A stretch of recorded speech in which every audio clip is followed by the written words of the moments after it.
Braucam. Skatāmies, ka ceļš beidzās.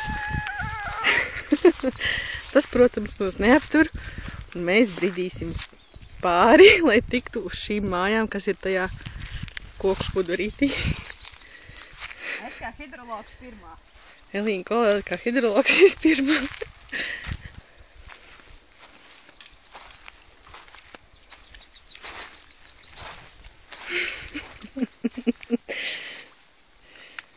Virsītē varētu būt apmēram vēl 3 mājas. Un neviena no tām sevišķi ciemiņus negaida. Kā mēs redzam, ciemiņš šeit negaida. Šeit ir pils, bet tas ir nomests. Ir pils, bet tas ir paslēpts. Iebraukt nevar, izbraukt var.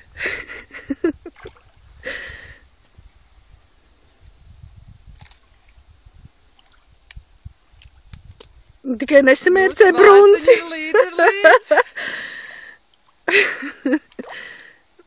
Nenokrist, jo tā ir diezgan daudz dažādu akmeņu, kas traucē to līgano gaitu.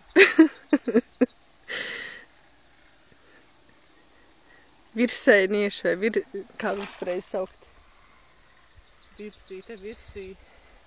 Virsīši būs šokā, ka kāds pie viņiem būs ieradies. Un kā mēs redzam, Elīna ir droši ķērsojusi ceļu un ir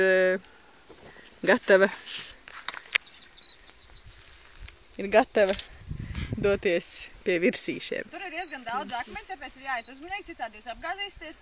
Un tur, kur ir sadaļķots, tur ir diezgan grimsts smiltis.